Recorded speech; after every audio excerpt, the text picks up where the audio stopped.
Warner Brothers has a lot going on concerning the future of the DCEU, but there's one question lingering on everyone's minds. Which Justice League movie is the true canon version of the story? Just like the MCU is dealing with a canon versus non-canon battle over Daredevil's introduction, there's a debate between Zack Snyder's and Joss Whedon's version of the Justice League. Join us in today's video as we try to figure out what the DCEU is planning. First things first, are we getting the Snyder cut or Whedon's version? Zack Snyder managed to bring the DCEU to life by directing Man of Steel and its sequel/team-up film Batman v Superman. The director had big plans to eventually create a Justice League adaptation, which was initially meant to include a two-part film. However, during production on Justice League, tragedy struck the Snyder family, and Zack Snyder, as well as his wife, Justice League producer Deborah Snyder, stepped down from their duties on the film. Joss Whedon was quickly brought in to finish Justice League, with the director eventually carrying out extensive reshoots to bring his own voice to the film, changing a lot of what Zack Snyder had originally envisioned. Once Snyder had the opportunity to bring his cut of the film to life, the director had some strong words about how he intended to make it truly his own. Snyder sure was passionate about making his planned cut of the Justice League film entirely his own, and rightly so. His remarks about Joss Whedon being the studio's choice appeared to imply that Snyder didn't entirely approve of what Warner had planned for Justice League after his departure. Given that Joss Whedon only used a small percentage of what Zack Snyder had already filmed, the Snyder cut ended up being an entirely new Justice League experience, since Snyder used none of the Whedon scenes. Moving on, why did Zack and Deborah Snyder step away from the DCEU? The filmmaker's daughter died by suicide in March, which forced him to take a break from work and WB to hire Joss Whedon to finish the Warner Brothers superhero flick so he could be with his family. Superheroes have always been about doing the right thing in the most difficult circumstances. Zack Snyder, the director of Batman v Superman: Dawn of Justice and the upcoming Justice League and one of the biggest filmmakers in the genre, found himself in a similar situation as he had to face the tragedy in his family. Snyder told The Hollywood Reporter he was stepping away from Justice League, along with his wife Deborah Snyder, in order to deal with the sudden death of his daughter and focus on the healing of their family. One of the first things the studio suggested was the possibility of pushing back the release date of the movie, but the Snyders decided against that.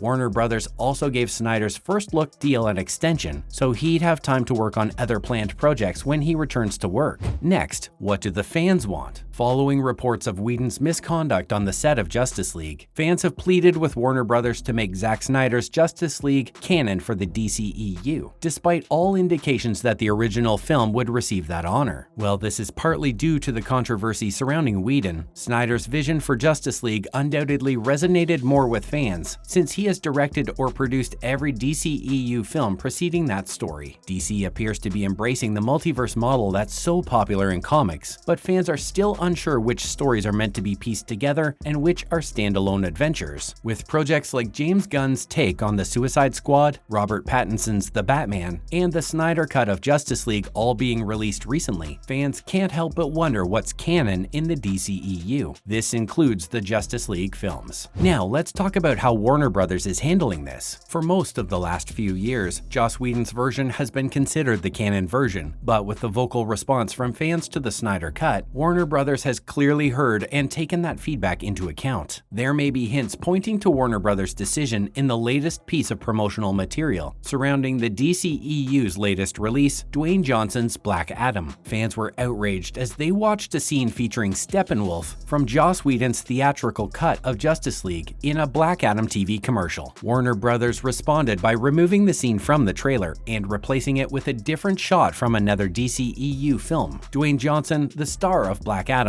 also posted it to his social media pages with the caption, "Corrected." This has led fans to believe that Warner Brothers is abandoning Whedon's take on Justice League canon for the DCEU, despite the fact that no footage from the Snyder cut was used to replace it. Next up, what does Snyder have to say about the situation? In March 2021, shortly before the Snyder cut debuted, Snyder actually admitted that Whedon's version is canon with the rest of the DCEU. He said that he accepted that decision, explaining how that was the only way he could have made his film with autonomy, and called it an interesting relationship. Snyder explained that it was interesting that the trilogy consisting of Man of Steel, Batman v Superman, and Justice League sort of insulates itself in some ways as it becomes its own thing now. Lastly, what other projects projects are Warner Brothers working on? Rumors have it that next year's The Flash will erase everything that came before it in the DCEU, giving the company a clean slate to develop new DC adventures after such mixed reactions to the franchise over the years. When you consider how many new movies and TV shows have been canceled, it's easy to see why both versions of Justice League might be put on hold for a while. Unfortunately, those questions won't be answered for a while, as The Flash doesn't hit theaters until June 2023, and Black Adam appears unlikely to set anything in stone upon its release. However, with rumors of Henry Cavill reprising his role as Superman still circulating, nothing can be ruled out. Now on to some other news. First up, David Zaslav tells Warner Brothers Discovery we are not for sale. On Wednesday, Warner Brothers Discovery CEO David Zaslav reassured employees that the company is not being auctioned off. The newly merged entity's chairman-CEO made his remarks during a company-wide town hall meeting that was streamed live via Zoom to its 40,000 employees worldwide. Zaslav's remarks were in response to an employee's question. Warner Brothers Discovery was formed in April with the merger of AT&T's Warner Media and Discovery, led by Zaslav. There's been speculation about more M&A for the conglomerate since before the merger agreement was signed. During a 75-minute session, Zaslav told employees that they're not for sale and that they have everything they need to succeed. Zaslav discussed the company's desire to restore its annual film output to 15 to 20 releases per year across all genres on the Warner Brothers lot in Burbank. He also emphasized the significance of the company's linear cable networks as a revenue and promotion engine for HBO, HBO Max, and Warner Brothers Pictures. Next up, Adult Swim cuts multiple anime, cartoons as Warner Brothers Discovery purge grows. Adult Swim is clearly not immune to the Warner Brothers Discovery continuing its purge, as a number of titles have been removed from Cartoon Network's adult-oriented programming block's official website, including a few Adult Swim original anime series. 5 shows have been removed from the website, according to the Cartoon Network News Twitter account CNnews/schedules. These include the adult animated series Laser Wolf and Tigtone, as well as the anime series Blade Runner Black Lotus, Fina Pirate Princess, and Shenmue the Animation. Laser Wolf, Tigtone, and Black Lotus are also no longer available to stream on HBO Max at the time of writing. Nonetheless, Crunchyroll, which co-produced the 3 anime with Adult Swim, continues to stream Black Lotus, Fina Pirate Princess, and Shenmue. For the time being, Laser Wolf and Tigtone are still available for digital purchase on platforms such as iTunes and Amazon. Lastly, Warner Brothers Discovery might be coming up with new adaptations of Harry Potter, Game of Thrones, and the DC Comics. According to President Gerhard Zeiler, Warner Brothers Discovery may be working on a new Harry Potter adaptation. The top executive also hinted that the company might be working on new DC Comics and Game of Thrones adaptations. During his keynote speech at the RTS London, Zeiler discussed the entertainment media behemoth's future plans, including the company's most successful franchises. He stated that Warner Brothers would prioritize the development of tentpole franchises such as Harry Potter, DC Comics, and Game of Thrones. J.K. Rowling's Harry Potter fantasy novels have been adapted into a super successful film series spread across 8 blockbuster films by Warner Brothers. The studio also produced Fantastic Beasts, a Harry Potter spin-off series that was not as successful as the original series. While Zeiler did not confirm the rumors, there have been recent reports of a TV series based on the franchise. That's a wrap for this video. Which do you prefer, Snyder's cut or Whedon's version of the Justice League films? Let us know in the comments below. Make sure to give this video a thumbs up and subscribe to our channel for more videos like this. See you in the next one.